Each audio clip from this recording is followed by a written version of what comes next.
番いい時ですよ。先生のうちはちょうどあの辺ですかね。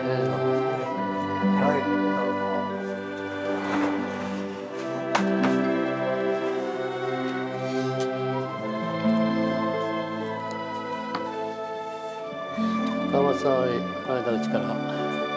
本作品の DVD の仕事をしてました。いかがでした？この新しい足利ができて、やっぱりちょうどいい機会なんです。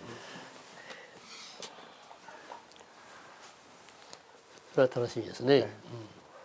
今日は本作品の制作現場っていいますかね、映画がどういうふうに作品が作られたかというふうなね、そういう現場のお話をねできるだけ伺いたいっていうことなんだけど、末松さんが、この中で一番古くから本作品に関わっておられるんだけども、いつ頃からあれですか？そうですね、戦後から言えばね、22年の長屋新四録と23年の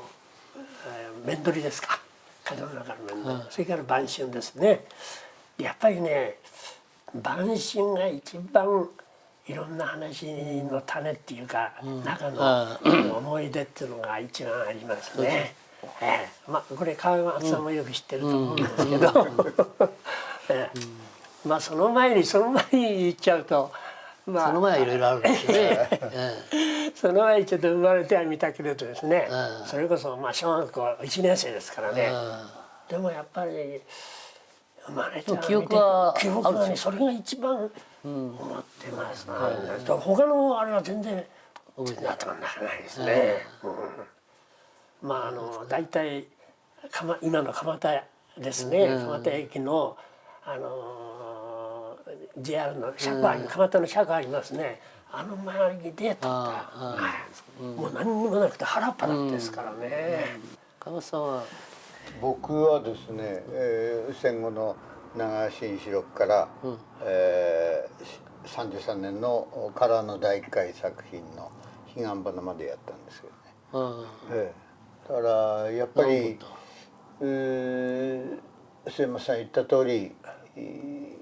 晩春というのが末松さんは録音部で僕は撮影部で、これは一番思い出があるんですけど、その頃ロケーションはあんまりシンクロしなかったんですね。それで清水の舞台の上で、三島正夫さんと、こちら龍さんの方のシンクロで撮影しましたらね、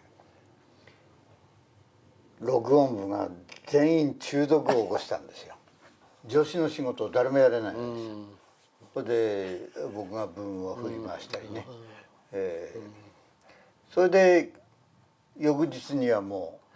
う京都で一番強いチーム探してこいっていうことになるわけですよ。それで植物園で野球をやったり、好きでしたからね。私が川松さんがとオーバーラップしてるってのは、僕は早春から先生の作品に関わりましたからね。早春から最後の「彼岸花」じゃなかった「久花始まり」だから6作品ねやらせていただいたんだけどね。僕はちょっと皆さんと現場って言ってもちょっとね、半分現場半分会社側みたいなもんだからね、制作に入る前、シナリオ作りだとかね、そういうところからいろいろお手伝いしてたんですけど、小先生と同先生とずっと共同作業で2人で、初めは茅ヶ崎館ね、後半は蓼科ですからね。で2人でこもってやってるんで、時々伺ったりするけども、あんまりどんなふうにして書いてたかってことは僕らもよく分かんないですよね。ただ大体5ヶ月ぐらいかかるかな、全部でね。ただ初めのうちはね、あんまり仕事らしい仕事じゃなくて、2人で雑談してるみたいなね、その雑談してる中から自然に熟成してくるっていうのかな、話がね。それで熟成してくると、それから机に向かってコンストラクションやるみたいなね、そこまではやっぱり3ヶ月ぐらいかかるんじゃないですかね、早くてもね。で書き出すとやっぱりね、40日か45日ぐらいっていうのは普通でしたね。だからまあ5ヶ月ぐらいかかるんですよ結局ね。それで本ができてからそれからロケハンとかするでしょ。それで撮影に入るから結局1年仕事にはなるんですよね、どうしてもね。一年一作ずつだったですからそうですね。ね。でやっぱりその芸術祭参加作品が多かったですからね、まあ暑い時に行きそうそう毎そうそう年なるんですよどうしてもね。真夏の撮影になってね。ただシナリオの段階ではやはりそのダイヤ菊という名手が100本から150本ぐらいそうそうそう、うん有名な並ばないと逸話だからね。まあお好きですからね朝から召し上がるからね。まあそのくらいいっちゃうのかもしれないけど、まああれですね、大体その配役っていうのはね、ほとんど本を書くときにね決めてらっしゃるんだよね、先生の場合はね。だからこういくと半分ぐらいできてる時でもこの役はこういう役者を今度使いたいからこういう役者を抑えてくれってことね割に早くからおっしゃるでしょ。だからこちらもすぐその俳優の抑えにかかれる。でまあ小津組だからどの俳優さんも出たいじゃないですか。だからまあ割にこの配役交渉は楽ですよね。ただまあもうあの頃はやっぱり俳優さんが縫いが始まってましたからねテレビとダブってるとかそういうことは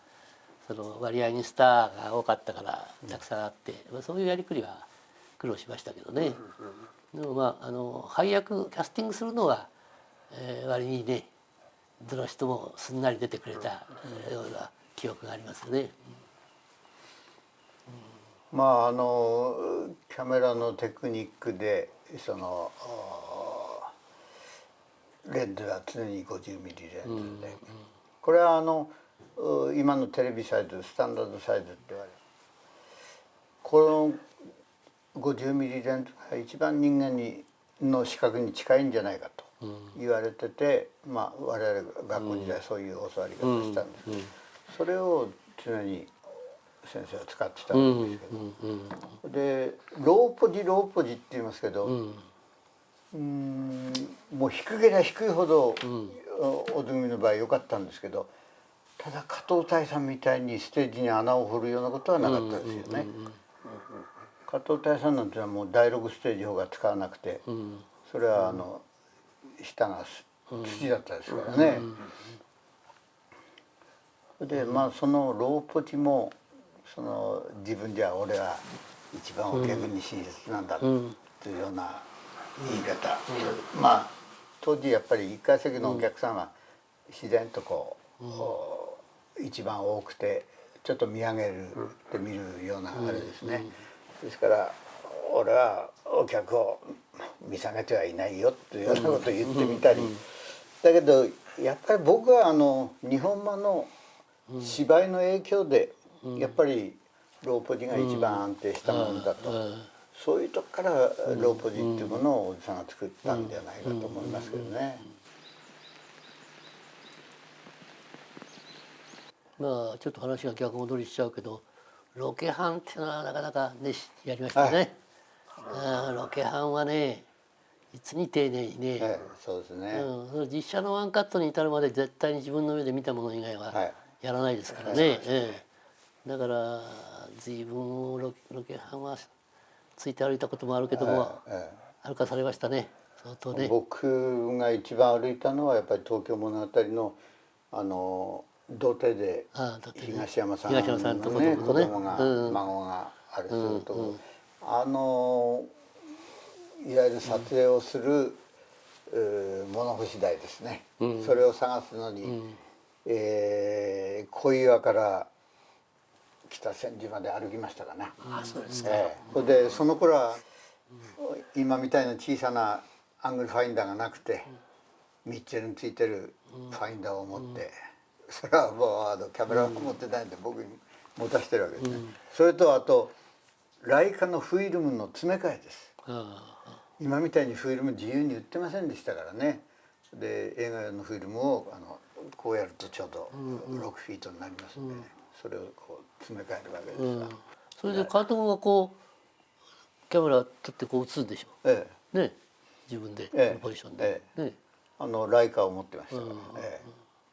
ただどうしてもロケハンと撮影っていうのは1ヶ月ぐらい違っその時期ちゃうわがな、けですよ。そうですね。その辺がこうやっぱり現場で覗いても頭打ってるところがありましたけどね。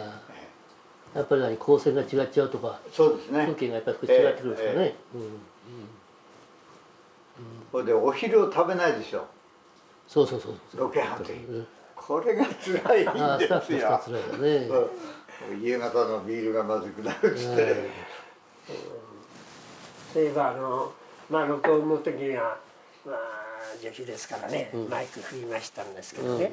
でやっぱり例によってマイクの影でね、和田さんなんかもこの最中照明とね消えるというそれで因果レンジやってましてね、一回やっぱり大先生がね、やっぱり中入ってきてね、お互いなんとかならねえかって言ったことありますよ。一回あの時はね、いや大体ね、私はそういう時じっと割と我慢してらしたね、時間かかってもね、あんまり早くしろとかなんとかね、そういうことをあんまり言われないんです。磯野晴夫さんだったんですよ。ガッガッガッっていうほどね。照明のね。こっちもやっぱりそこへ動かしたら声が取れないって言ってね、言い出して。いやマイクも大きかったですよ。なんか小さいんじゃないですかね。635とかなんとか言ってね。あれじゃでかい影も出ますわ。あとこの先生はやっぱりこの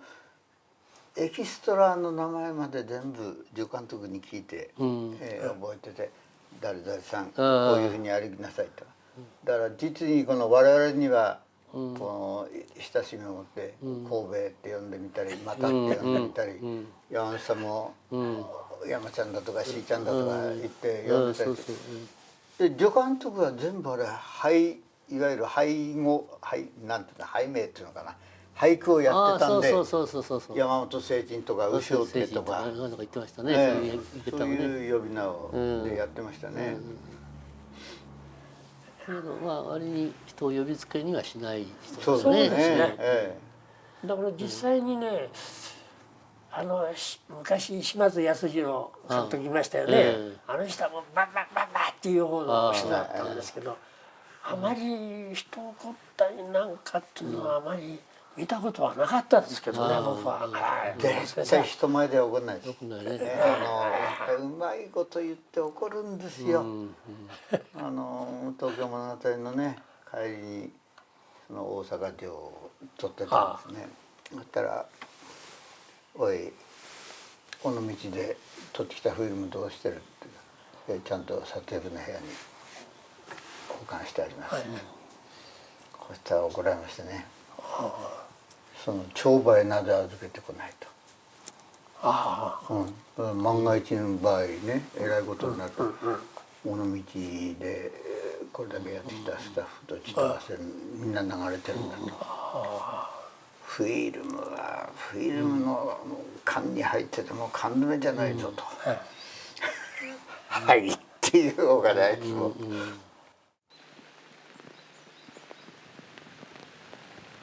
撮影は俺は決して遅くないぞっつってよく自慢してましたけどね、コンテはいつもきっちりしてますね。大学ノートの中にこうカット割りちゃんと書いて、だからその同ポジは全部抜き取りでこうやるから、そういう意味ではね、非常に効率のいい撮影では、まあその芝居は丁寧に気に入るまでは何度でもやるけどもね。あれですね、この毎日こう組んだ予定、お組の予定の立て方も慣れてるのかもしれないけども、ほとんど狂わないで大体定時な定時でね終わってたよね。定時よりやっぱり我々が野球をやると大体2時半か3時にはやめて。だけどこんなこと言っていいかは分かりませんけど、ちょっと大積みやると残業量がつかなかったんですよ。そういう話聞いたことありますね。現場はね。現場はつかなかった。いや僕もこうちゃんも酒がダメだから5時までのお付き合いになるんだけど、酒を飲む人はいいんですよそれから監督に連れられていやそれはね、まあ一緒に飲むのもそれは悪くはないけどもね、大変だよそれお付き合いするのもなかなか飲み出すとね止まらない人だから。でも撮影中にまあ一番覚えてるのはあそこの晩春で新婚旅行で行っちゃった月岡さんと龍さんが、飲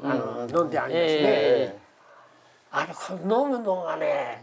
龍さんが全然ダメなんですよね。飲めないあれ午前中ワンカットがいかなかったんですよね。でライト消そうってライトあれよく言わなかったですか？ライト消そう、まあ、とにかく暑かったですからあの頃は真夏でさクーラーも何もありませんからね、まあ、ちょっとなんかねライト消そうって言われるとね、いつなんだけ本番ね俳優さんの芝居が OK になって本番行こうっていうことになると、いついられるか分かんないから、じーっとお酒の箱を見てるの覚えてますよ、龍さんの。龍さんいくらやっても違うって言うんですよね。分かんないね。結局龍さんお酒飲みませんからね、水でやってるわけですお茶でやってるわけですからね、大変ですよそれは。渦組だから苦労したんやっぱり移動でしょうね僕は。だ。移動、移移動はめったにないよね。めったにないけど、結局そのフォローしませんから、画面の真ん中へファインダーの真ん中へ入れて、僕任せにみんな移動になるわけですね。とちょっと揺れがあると「はいもう一回もう一回」だから龍さんに対して「もう一回もう一回」って移動になると全部僕来るわけですよね。これはもう最初はどこが悪いんでダメなのかと思って全然分かんなかったですけども、そのうち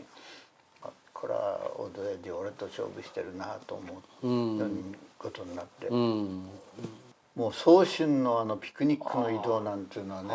終わんな俺一日でこれ終わんねんじゃないかと思う。終わんなかったの？いや移動は終わったか。なんとか暮れになっちゃったんだよねあれ。茅ヶ崎で早春のハイキングのロケでしょ。そうです。あれはあれですよ、大月へ行ったらダメになっちゃったって、役者がダメで。あれですよ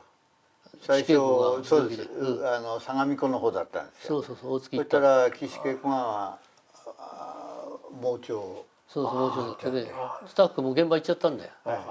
そして来られないとなってね、返して、ただこのスケジュールはなかなか入んなくて、それ夏ですよ。8月か9月だと思うよ。そうですね。だからみんな夏の服装でね、俳優さんは。でスケジュール入んないでどんどん伸びちゃって、結局12月になっちゃったのかな。そうですか。それで茅ヶ崎の海岸でやったんですよ。茅ヶ崎でやったんですよ。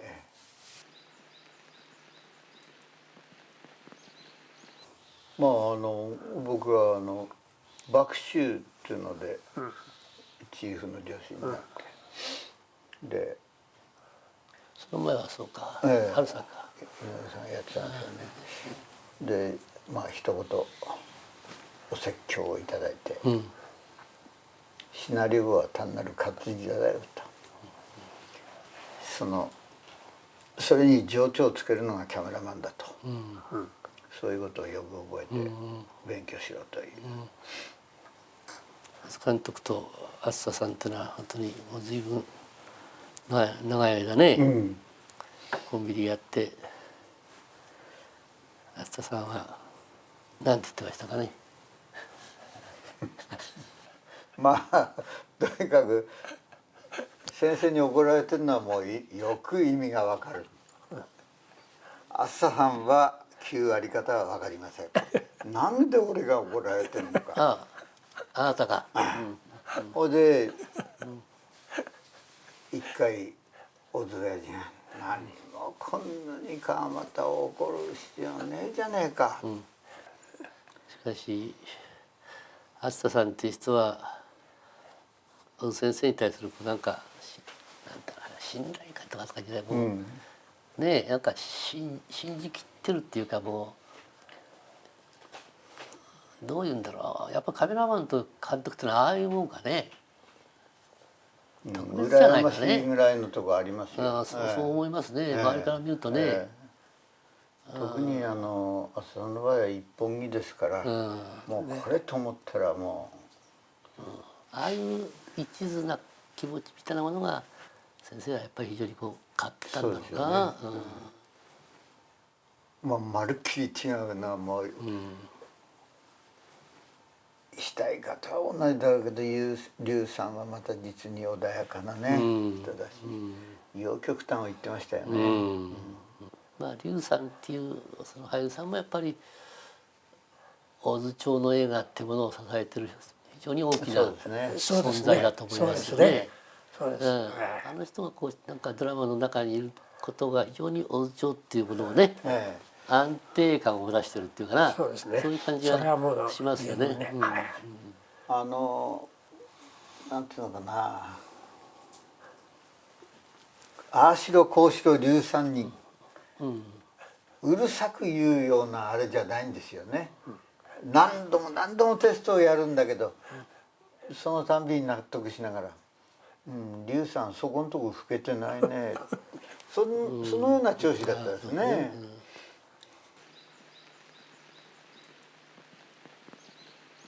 彼岸花までやられたんでしょ。あれは初めてのカラーですよね。カラーにするには結構抵抗感があったでしょ。僕はその辺ね、山野さんにお聞きしたいぐらいなんだけど、僕が小津さんにちょっとこのカラーのことを言われたのは「アンファの赤は気に入らない」気に入らないって、その代わりイーストマンのブルーも気に入らないねって、あれだけ青空になるの俺嫌だよ、でアンファっていうのは寝ぼけた青空なんですよ。ほんで今そのアンファで撮ってコダックをプリントして、今小津さん見ると一番喜んでる調子じゃないかと大変悩んだんですその時ね。で結局、まあでも結局物足りないけどアンファにしようということ。あんまりこの原色っぽくなくて少しくすんでるっていうか、ねそういうところが良かったのかな。まあもうあの時期から言えばやっぱりやらざるを得ないんだよね。それはやっぱり工業的にもねやっぱりもうカラーにやらざるを得ないってことがあって、やっぱりそういうことにはね結構敏感な方ですからね。だいぶその辺苦労したようですけど、ただ当時のカラーの撮影っていうのはもう色彩印なんていうのがつくぐらいで、よくこう絡めて測ってましたよね。だからもう色温度だとかいろいろそういうことばっかり発色にばっかり気を使ってて、思い切ったことやらなかったわけですね。ただ小泉の場合はあれだね、衣装とかなんとかね、そういうものを白黒だろうがなんだろうがその関係なくこの人はこの衣装で行くんだと、こういうものなんだっていうそのキャラクターから来てる考え方だから、だからあんまり特にカラーになったからどうこうっていうことはなかったでしょう。そうですね。セットとかそういうことでね。ただやっぱり浅羽が白黒であれだけ大胆なライティングをして、やっぱり夜の日本はもう暑さ優秀な第一人者だって言われてたが、ちょっとその辺が物足りないのがありましたけどね。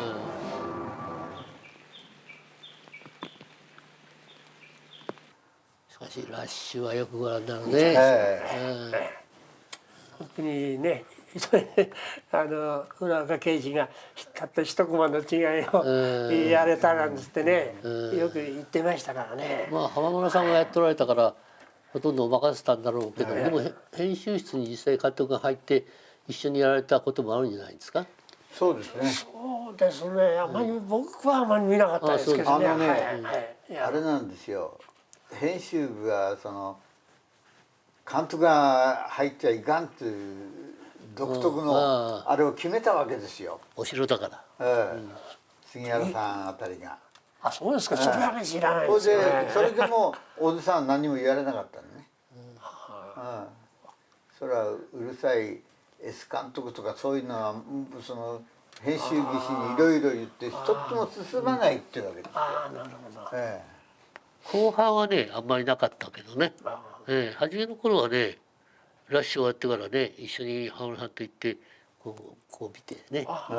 や一緒に見ておられたことありましたよ。ただその東京物語の時なんかもあれなんだけど「おい編集部今一番忙しいから根が吹き行ってやれよ」っていうようなことをね僕に言われて根がアンモニアで根が吹きに行ったような。吹いてね、出ましたもんね。でフェードインフェードアウトは絶対ないっていうことはないんですよ。タイトルが終わってこっから本編始まるっていう時はフェードインしましたよね。そうですよね。でただタイトルでオプティカルプリンターを使ったっていうのが「さんまの味」最後なんですよ。それだけ。あとはみんなガラスにこう変えてバックがドングロスで一緒に撮ったという。それは橋本明治さんなんですね、タイトルバックを変えてくれたのが。そうさんまの味はね、それで初めてオプティカルプリンターを使った。あ、そうですか。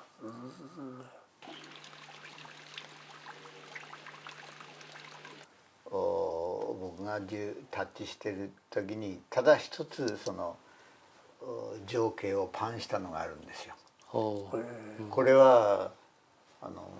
宇佐美淳さんと原さんが鎌倉から茅ヶ崎へサイクリングする、その時よほどその伊豆半島がきれいに出てたのか、そうだったんですね。それでパンして、ビデオ見てみると分かるパンしてるんですよ。でそれをもう10年以上前かな、ちょっと僕が喋ったら、その晩批評家の卵から10人ぐらい電話かかって、その時キャメラは小津さんがパンしたのか梓さんがパンしたのか。梓さんが当時ほらこうやるのあったでしょ、パルボのパンダよ、あれを使ってやったら。そんな時代かね。24年24年。小津さんは絶対スタンダードで1対 1.37 のサイズで通したわけですけど、たまたまシネスコのテストを私が署内でやってる時にちょっと見かけられて「何やってんだお前」ということで、実はもうテレビが普及して映画もだんだん画面を大きくしないといけないというんで今シネスコのテストをやってます。だからよしそれじゃあ出来上がったら見せてくれということで、10日ぐらい経って見せましたらね、当時のレンズはその周差がディストーションがひどくて、端の方にある柱なんかもうみんな樽型で丸くなっちゃうんです。で終わったらすぐ「こんなの俺が撮れるわけねえだろこんな曲がったものを」と。で後で聞いたら川端のテストの今のテストはあれは郵便ポストとか覗いたようなもんだっていうことを言って。だから僕は今でもそのお元気でやられてるならビスタサイズというのはやったんじゃないかなと思いますけどね。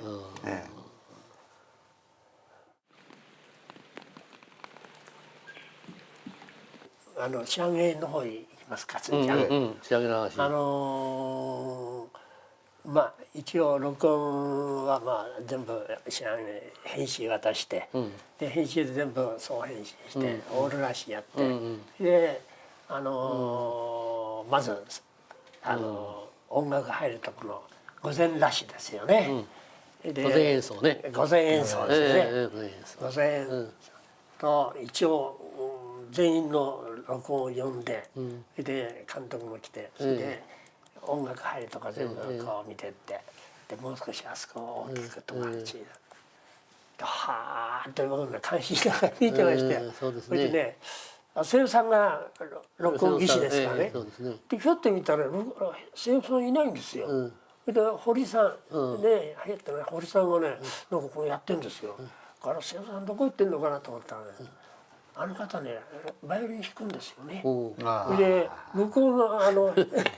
音楽家の中でねバイオリンの中に入ってね一生懸命弾いてんですよ。ああと思ってそうそれはおかしいね、笑いましたけどね。でやっぱりね言うとバック音楽というのはよくね、小さいあれ、チャッチカチャッチャね、小さく小さくってね、やっぱり大きい声入れるの嫌いだったですね。そうですね。そうですね。と瀬尾さんとしては、小津先生の言われるように小さくしちゃうと、今度はフィルムになったらもっと小さくなるっていうね、ある程度大きくっていうか、だからそれでよく言ってました。もう少し瀬尾さんのことをもう少し小さく小さくってね、よく言ってんの聞きましたね。で瀬尾さんの生産で今言ったような仕上がりのね、仕上がりのフィルムになった時のロスのね、ロスをねことを考えて、よくやってましたね。けどやっぱり大津組でびっくりするのは、僕はキャメラマンになってから、まあやっぱり大津芸術というのはすごいなと思ったのは、ソーラッシュでやっぱり会社の約束と1分違わないんですよね。これはすごい芸当ですよね。まあね、会社の方でね、例えば普通の作品の場合は1時間半でやれとか1時間40分制とか言うけども、それはなかったんですよ。そうですね。なかったです。だから助監督さんがいつもの先生のこの演出のテンポで考えると大体このくらいいくっていうんで、この作品は1時間50分だよとか2時間だよっていうふうにやって、予算もそれでこうやっていくわけですから。だからまあね、現実にはあんまり狂わないのは当然といえば当然かもしれませんけどね。まあそれよりもやっぱり要するに初めに脚本の段階から考えてた一つの映画の出来上がりってものが大先生の頭の中にあって、それが変わらないってことなんだな。これやってる間に変わるってことはない。もう初めから自分の作る映画というものの一つのスタイル、形っていうのが、まあ、極端に言えば初めから見えてるっていうか、それへ向かってどれだけ完全なものにこう近づけていくかっていうふうにね、それがやっぱり大津映画の特徴だというふうに思いますよね。だから結局第一項が決定項なわけですよね。これは今会社の注文が多すぎて監督さんも大変なんだろうけど、5項から6項ぐらいまで書いちゃうようなあれがあるからね。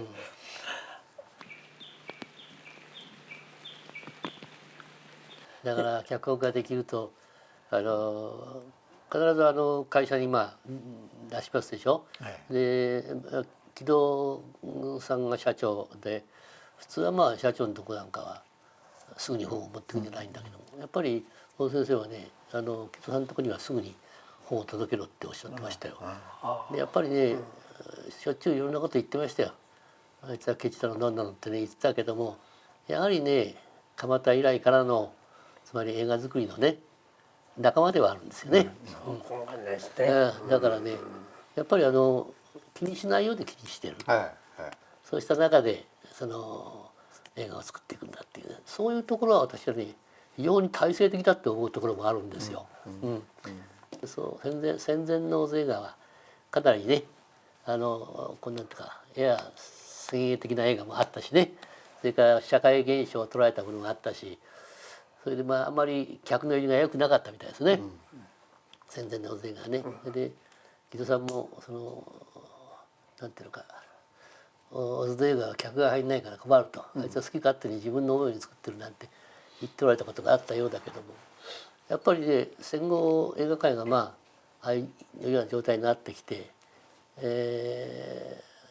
そろそろ少しこういうふうになってきましたからね、やっぱりね興行成績とかね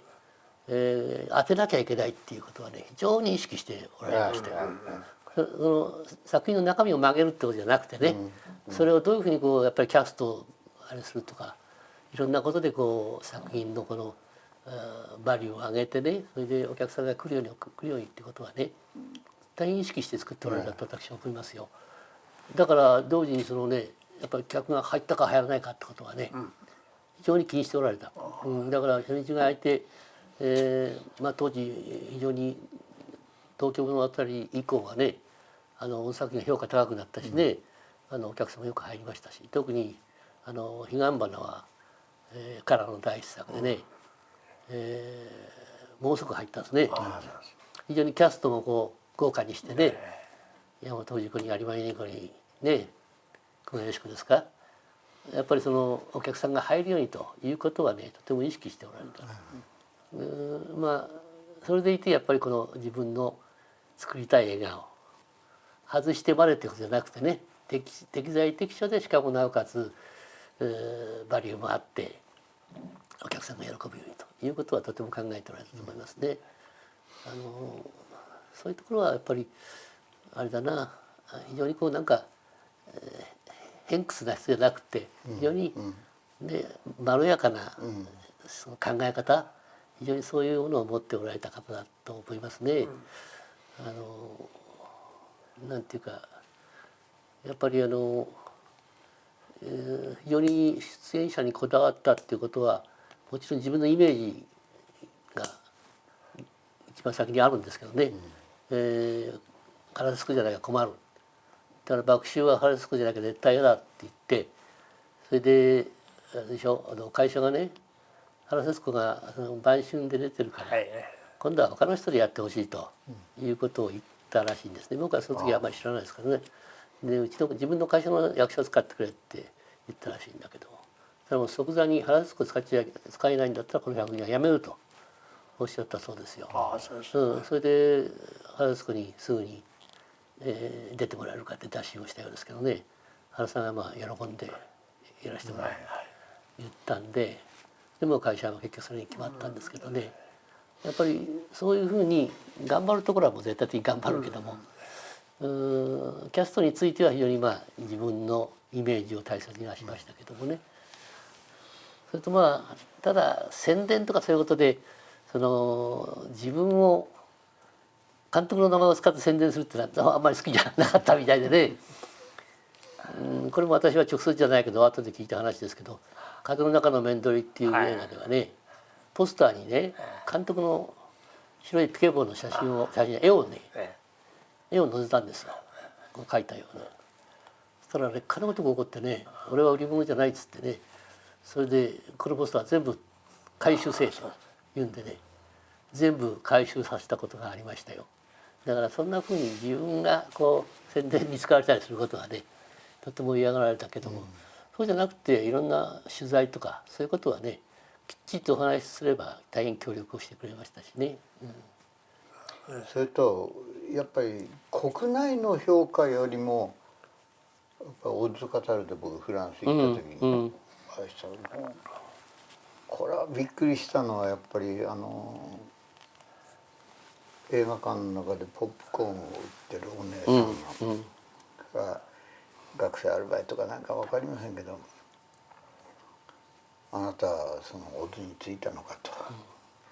まあ通訳を交えて通訳はその通り言ってくれてると思うんですけどね。で大島も今村もやったことがあるそうだねっていうようなことで、だから大津芸術っていうのはすごいんだよというようなね、あれを盛んにその22、3のお姉さんだったですけどね、日本の映画館のそんな人いるかどうか。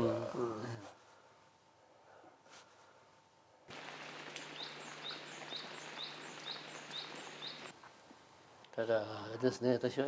今でも感心ですね、やっぱり非常にスタッフを大事にしたっていうかね、そうですね、それはもうありますね。スタッフとのチームワーク、そういうものがやっぱりね、それはどの作品でもそうだけど映画の全てそうだけどもその力がいかに大事かっていうことでね、そういう意味ではまあその制作スタッフの棟梁だから監督がねとしてやっぱり全部のスタッフの人たちにこう気遣いはね、心配りはよくしておられましたよね。まあもちろんその終わって一杯飲んだりね、それも含めてね、お酒を飲んでる時は本当にねニコニコニコニコしておられてね。実際にはどのぐらい飲んだんですか。僕はあまり飲めないからあまりよくわからないですけどね。そんなやっぱり飲んだんですか。やっぱり相当飲みますね。ああ、そうですか。山本さんのお宅で倒れてるような話してき有名なますからね。写真がありますけど、ありますけどね。あれはもう一生以上なんですか。飲んでるでしょうね。一緒に飲んでるでしょうね。でいろいろ、混ぜるでしょ。酒だけじゃないから。は酒飲んで、まあ、一応食事がこう済んだ、普通はもうそれで終わりだけど、でまだあとこうウイスキーちょっと飲んだりね、ちょっとコニャック飲むとかね、なかなか終わらないんですよ。後引くんですよね。後引く、だからどうしてもね夜遅くなるでしょ。で私はもうずっと幸か不幸かね一緒にいるわけだから酒好きだから、まあニコニコやってましたけど、ここまで送ってくるわけですからね。でもそういう中にやっぱりねいろんなことをこう聞いたことがね、それは非常に勉強になってるわけですからね、それは幸せだというふうに思いますけどね。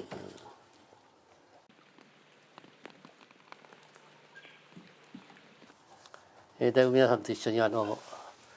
津組のね現場の話だとか先生の思い出話してきましたけど、まあ末松さんどうですか。長い間随分それこそ子役の時からねお付き合いがあってもうね亡くなられて40年も経つわけだけど、どうですか映画に対する思いというか小津先生に対する思いというか、そういうのはどうですか。まあ本当に昔のことでも覚えてる時は少しありますけどね、あとはもう子供のことですからね、忘れてた子が多いですけど、でもやっぱり戦争前から大先生にちょっとお世話になったり、まあさっき言った戦後ですね、録音の方へ行って、で録音の先ほどお話ししたようなあれと、それから今度は編集へね回ってから、編集言うとほとんど先生のできたやつは僕は直接編集するわけじゃないですけど、まあ一応デスクの関係でやってましたんでね。でその時でもやっぱりお会いすると、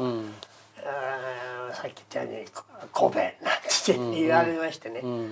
まあ自分としてはなんか可愛がってもらったのかなという気がしてはいるんですけどね。だけどまあ考えりゃ早く亡くなられたんですよね、60っていうね。まあ残念ですけど、まあ先生のこれだけ100年っていうあれの中でこれだけ皆さん方から慕われてるっていうのはやっぱりご本人の人徳もあったと思いますよね。本当に。そうでしょうね。川端さんはいろいろ思い出が。まあこれは先生と最後に会った時なのか、まあ入院される前ですけど「お前ヌーベルバーグヌーベルバーグ」ってちやほやされてるなと。だけど俺だって蒲田時代のヌーベルバーグだったんだよというようなことをね言われましたけど、まあ今生きてられたら取れたかどうかそれは分かりませんけど、やっぱりキャメラマンになってからなんつうかな、年に7本ぐらい撮ってる時「おいお前いい気になって撮ってるなよ」お前安いから使われてんだよっていうのは小津組の大道具さんとか工作部の高ちゃんとかそういう人が注意してくれるんですよね。だからもう僕がもう少し小津さんとお酒を飲んで一緒にいればもう少し別な勉強もできたのかなとは思うんだけど、その辺がちょっと残念といえば残念ですね。もうね、でも早いもんで亡くなって40年でしょ。なんかこうむしろ年々こう小津映画に対する評価っていうのがね、全世界でこう高まっていってるっていうことも、なぜなんだろうってこう思うし、それはそのなんか非常にこうテーマが普遍的で分かりやすい映画っていうことは伊城先生は心がけてたと思うんですよね。誰にでも分かるようにというね。だからその平易な分かりやすいこの映画、つまり文章で、そしてこの非常にこうテーマとしてはこう普遍なテーマを、家族愛とかね、そういう普遍のテーマを分かりやすくこう作っていくっていう、それがつまり小津映画の真髄だろうと。そしてその中に小津安二郎っていう一つの人格というか人間がの全てのこう個性をこう表現するというかね、映画そのものが小津先生そのものであるというふうなね、そういうところがやっぱりこう、時代がどんどん変わっていってもね、その評価が変わらないっていうか、非常に評価の高い作品としてね、僕はこれから先何年経ってもね、また新しい世代がこうその年配になってくると、それぞれ評価がまた違ってくるというか、見方が違ってきてね、ある意味でそういう意味で永遠にこう小津映画っていうのがこう皆さんにとからこう親しまれ愛されていくんじゃないかっていう気がしますよね。やっぱりそういう作家っていうのはやっぱり稀有ですよね。本当に、素晴らしい人、そういう人だから一緒に仕事ができたってことはやっぱりすごく幸せだったっていう気がしますよね。じゃあどうも長いことありがとうございました。ありがとうございました。どうもどうも。